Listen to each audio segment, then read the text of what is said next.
Good morning. It's Friday. Jill Good and Deb morning. and that. Deb, take us out. Good afternoon here from pretty sunny, a little overcast Illinois. I don't think it's too cold. Squirrels are romping. Nobody's shivering. You're shivering. We're shivering here. Southern California, all the way through the Colorado Rockies. Yeah, what's Yeah. up? That Colorado got weather. slammed. So, Colorado friends, I'm expecting to see some really cool pictures of those little ghosties they make in Norway that look like little kids covered in a sheet that Oh you my. make in front of your neighbor's house facing them. Then you hollow out the eyes and put glow sticks in. Oh, how fun is that? Right? I saw those on a Norwegian thread and I'm like, that should be an American thing. We should all do this, but I don't live where there's snow. Just, it's not been above 50 here. And this is Southern California. We don't That's do so this. weird. And it's been in the 50s and 60s here. And I'm like, our mountain roads are closed. They are snowed in. There are trees down. We have floods where we've had fires because if we have fires, we have floods, and mud flows. So yeah, apparently we've flipped, but we're sending it your way. It'll be yours relatively soon. Oh yeah, okay. What can we say? Oh, so what's going on in your world? And I mean, this is like a year ago, right? It has been 1 year since all of the lockdowns started to cascade in. Right. And if you're watching your history on social media or some of your friends, what you're seeing is this was the last big meeting I went to. We had no idea this was coming. Mm-hmm. This was the last trip. This was the last this and that. We all thought it would be kids going home for 6 weeks, and it's been 12 months. So we thought it was going to be a few thousand, and I think we're at 575 now. So it had, folks, we've had a year of it, have we not? And it's time to start sort of taking stock, but also to remember those who have died, and to remember those who survived them, and are missing them, and those who survived and have survivor's guilt. And to find a way to hold space, but also let them have current life while they're remembering old life, while we're still in this kind of weird interim where we're still in some areas not out and about. Exactly.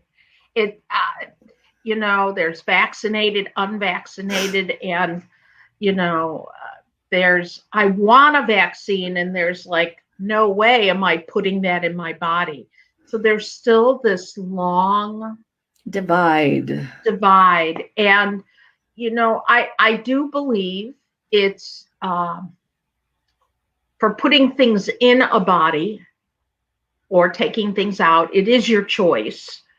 And, but then if you choose not to, then it's still up to you to keep others safe. There's some collective responsibility we all sort of need to remember now. There is. Not sort of, we need to remember after a year of this. Exactly. Mm-hmm. Right. And, once again, I have friends that choose not to get vaccinated. And, they have such a small bubble. I don't feel bad when I am with them because I know I've been safe. I'm vaccinated completely. And yet I know going into crowded areas, I'm going to wear my mask. I still glove up when I go grocery store shopping. I still don't go grocery shopping, and I'm not going to for a long time. Yeah. And because we also have new variants coming out. We do. And so none of us can figure out what's coming next. Right. And so we've all kind of lost that sense of, I can count, that we can always count on life to do what it's supposed to do, but I can count on life to do the things I expect. That certainty is also gone. But what is certain is that we can face it together. We can provide support for one another. We can use humor to connect with one another. We can use memories to connect to one another. This is the time, folks. If you've had people who've lost someone to COVID, go back and look and see when they did, so that on that 1 year, you can say something. You know, I think the other part that you brought up is not just the memories, but let me say it this way. Let's congratulate ourselves on an entire year. First, we thought it was 6 weeks. Oh, okay, nobody likes it. Oh, 3 months. What do you mean another 3 months? What do you mean another 3 months? We've been through this together. Nobody's liked it 100%. Nobody's followed the rules 100%. Everybody in our listening audience, myself, you. We've all had to bend sometimes. We had to pull away from people that, it wasn't that they weren't living in our house. They're living on our computers via Facebook or through other places. And we've learned a different way of taking care of ourselves. We really have, and connecting, which has been something I hope we never lose. Right. When you go to a funeral or a memorial and there's all those people you haven't seen in forever, back in the day when we had those things, and looking forward to the day when we have them again. Yeah. Right. And you just like, I forgot what it was like to have those arms around me. It is so much fun to tell some stories and some jokes with you. But we've learned to do that online and virtually in such amazing ways. And to remind ourselves who we are to one another. It's incredible. It is. And to bring up memories of times. I had a couple of my camp buddies who usually I'd see each other once a year at least, or twice a year. And that's for a full immersive weekend. One wrote, "I really miss you." And so, because I knew my listening audience with him, "I think you miss my inappropriateness," And then another person said, "I really miss you." And I said, "I look forward to every day when you post on Facebook." Every single day he goes, "Good morning, have a blessed day." And you look forward to, that's like walking in your neighborhood. It is. It absolutely is. And we survived. We survived doing a lot of changes that we didn't want to do, that we did anyway, just like you were saying. And, everybody pat yourself on the back here, because give yourself a hug if you live alone. Yeah. A whole year. And that's amazing. And we found some creativity. Let me show you something. I have my group of girlfriends I have known since kindergarten, preschool, second grade. Wow. And we used to get together once a quarter. And now we get together once a week. We're seeing more of each other now than we did pre-pandemic. It is a little exhausting every Wednesday night sometimes, but we need each other. But one of the girls put this together. She borrowed her son's Legos and she made each of us into a Lego. And then when she and her husband and her child go out for adventures, the girlfriends go. And we all have our own Lego figure. And so some weeks we find out we've been to the pool with margaritas. And that was our beach trip. And my Lego has blue hair, right? We all have our own Lego person. And it's been a great way to be creative and stay connected. Yes. And still to share, because in this we've lost parents during this pandemic, not to the pandemic, and we still managed to share it together and support one another. It's and you and I have both said this, every loss somehow is connected to COVID. Every single loss now have this past year, every single loss, doesn't matter if it's a death, a job, a separation. There has tons of losses, but they're all COVID related. Right. And the grief, even if even if you feel like you have had no losses except for your rights as an individual, that's COVID related. And the friendships that have had to go away, COVID related, and not just politically related, but the COVID turned up the heat to all political stuff, you know. Yeah. You couldn't, and it is what it is. I want to bring something up because I was checking on a friend today, and she said, I lost my sense of humor for about 12, 15 hours, basically that. And that was pretty new because she's very humorous, she's funny, she appreciates everybody else. That's her COVID. And she said that, and we talked about different reasons why, just briefly. And you know, when you are in the throes of mists of change within inside yourself, however that change was created, perhaps it was a death, perhaps it was, you know, illness within yourself, you know, and you just can't function the way you did before. For whatever reason, this happens. You lose. There's a book called When the Jester Lost His Jingle. And it's written by I think he was 21 at the time. He had leukemia. And he talked about how he lost his sense of humor. And this young man died like when he was like 23. But this book was just so poignant. And while Jill and I talk about laughing and being and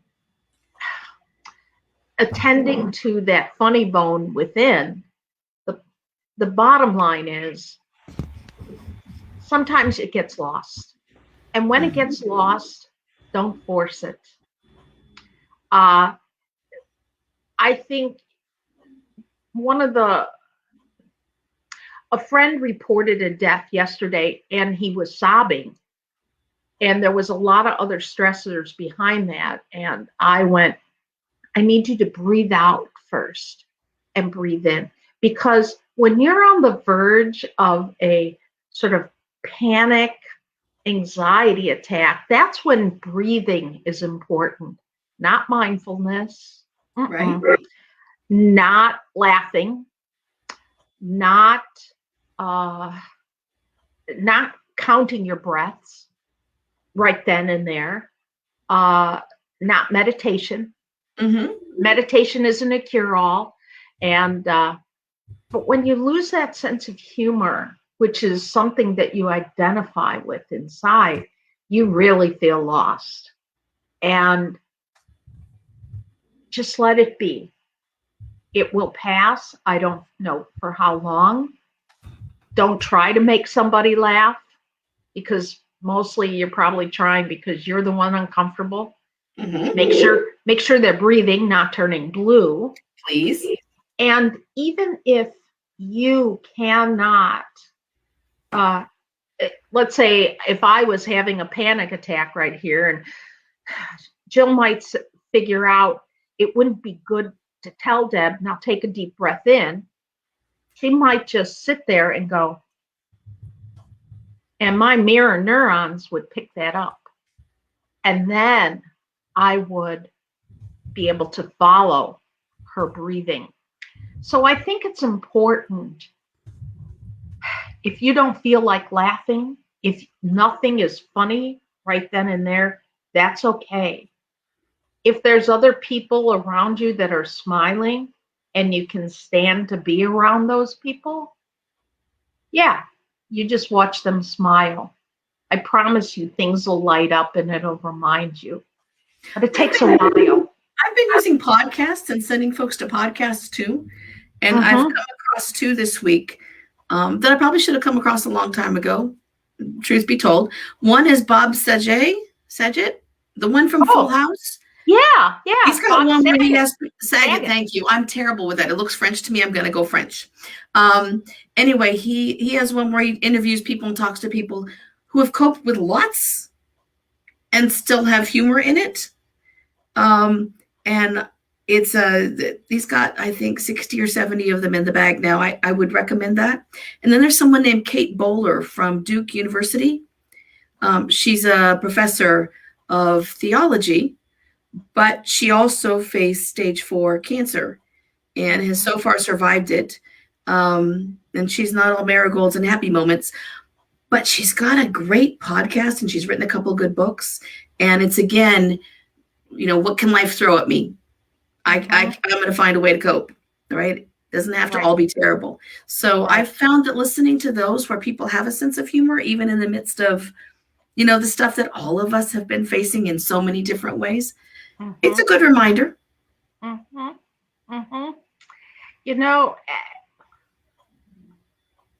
People talk about getting prayed up, right? Yeah. Because how you do extra prayers hoping it'll but it's not.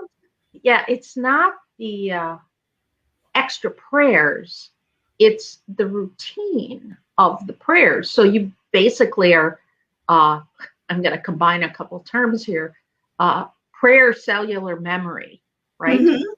So mixing up some terms. The other part is the same thing with humor and laughter.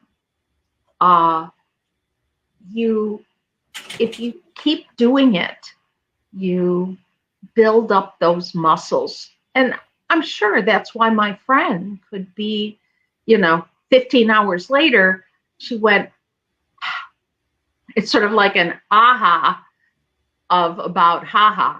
So right, it's the muscle memory and the body memory and the brain. It's bringing it all back in. It's sort of, it goes along the lines of the body keeps the score, which Bessel van der Kolk wrote not too long ago. And it is that if we can remember the good stuff, the happy, the way we connect to happy, we can bring that back in just as easily as the trauma path.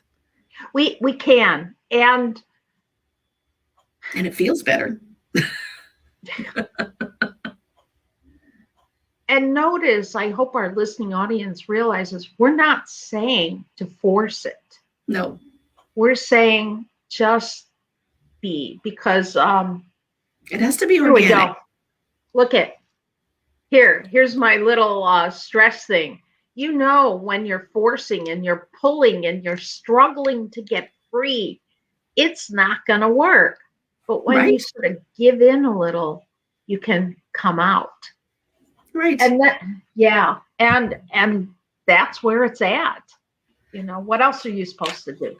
Or as my Uncle Irwin used to say, what are you going to do? I think one of the things we can do right now as we look back at, we've been doing this for a year. Yes, we've had a lot of losses, and I'm not minimizing them, because certainly I work with those people who've had those losses, and I hold that space for them, and I feel to some degree what that pain is. But we've learned a lot. We've seen a lot of good this time too. Right? We've discovered the joy of, virtually touring for those of us who've been grounded from traveling. That's right. We've found the joy of listening to teachers that we wouldn't ordinarily be able to online, because they've made themselves available now because they miss students, right? I personally have loved having little kids who are really having a hard time because they've lost someone they love and they're not at school. And kids starting at about 7 turn to their peers for support when they're grieving. Their parents want them to turn to them. They want their playmates, and they can't, right? So we look at what there are some positives, showing kids that they could look at the Venice canals with nothing in them, and to see the swans on them last year. Who knew? And now, because of all these changes we've experienced and all the losses we've had, some places are making changes to keep the good parts. So we're not rushing back to what was, because some of what wasn't that great. And some of what really was that good and needs to be shared. There's a lot of, we're finally returning to normal. It's not going to be. After people have this idea, after something dies, and after whatever that appropriate amount of time is, you're going to return to normal. When the dog dies, buy a new one. It doesn't work that way. You can't replace what is lost. It's all unique. As we grow older, we actually start to feel that more. I think it's harder to feel that in your early teens. The sensitivities of children, they get it. They go, this is not right. Mommy and daddy keep telling me it's okay. It's not okay. It doesn't feel okay. It doesn't feel okay. And unless you have parents that can honor that and say, no, it's not going to be the same. And you can integrate things. So as people say normal, I've stopped correcting them. If that's how you need to look at it, that's for you. I'm going to say, unless they're one of my clients, I'll go, describe normal. Right.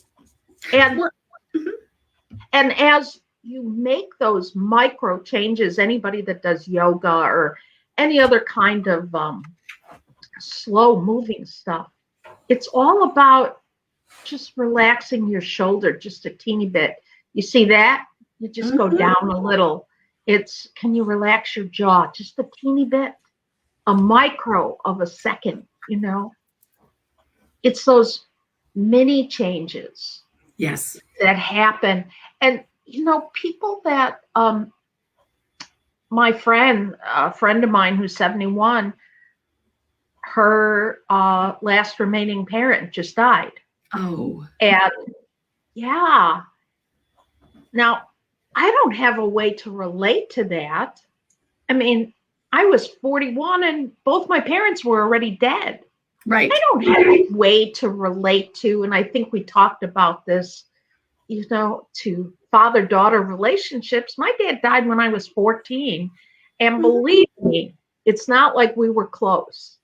So I don't know what that feels like. But you can be supportive. I can be supportive. I also know it doesn't matter what age you are. When your last remaining parent dies, you're part of two clubs. One, you're the top of the food chain. And you're the adult orphans group. And you are in the adult orphans group. And it is shifting. It does not matter what age you're at. I've known people. Yeah. That's why when I meet someone who's been widowed, I say, welcome to the Widows Club. I know you didn't want to be here. Right. Exactly. But it's the club that you're in now. For a while, about 15 years ago, maybe 20 years ago, I was part of the Divas Without Parents, Divas Without Mothers Club. One, their father was still alive, and a couple others, we didn't have no parents. One of my best friend from high school, she was 40 when that time, both her parents had been gone. I was 41. My mom died suddenly the next year. And I'm like, what is this? How does this even work, right? How does this work?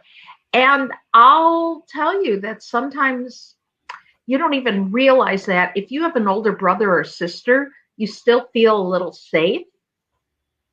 And so I hope everybody during this week is reflective in taking care of looking at their mental health. Look where you are. Look how you've gotten through it. Look at the strengths you found. Look at the strengths you found. And the ways you found to grieve that you maybe didn't even know that you had. And the people you may not have counted as inner circle who've now moved there, because those are the folks who have stepped in, even if nobody has died this year with the losses you have had, whatever they may be. Right? It's, there's and you probably do this as a therapist. Usually when you have any kind of significant loss, like the first couple months, look and see who's in your circle. Who is it that you're connected? In this case, who's your virtual friends online? Who's in your group online? Who do you turn to? Right. Who do you turn to? That's number one. Number two, 6 months after that, do it again. And then 18 months, usually things have really turned around. So we're at that second 6 months here. It's been a year. Let's see who comes back in your life, who stays out of your life, something that you've depended on. Maybe it's time to let that go. It's okay. It's okay. And maybe if you were in the middle of stuff and you stepped back from some folks because you didn't have that emotional bank right then, maybe you've built up enough emotional energy bank reserve that you can step back out and say, you know what, I know I haven't been there a lot. I just had too much, but I never stopped thinking about you. And I'm here if we can reconnect. Let's float that out there, right? Like the little ball on the lake. Float that out there and see if they'll take the bait from down below. Because we've got, how do you like that for a fishing analogy? That's pretty good. You don't fish, do you? I used to. Oh, well, there you go. I used to fish with my dad, but we did stream and river fishing on the West Coast in the rivers. Not lake fishing. We don't have that many lakes here. Oh, that's right. We have lakes. we have streams, and only when the sun is, when we've had a lot of snowpack.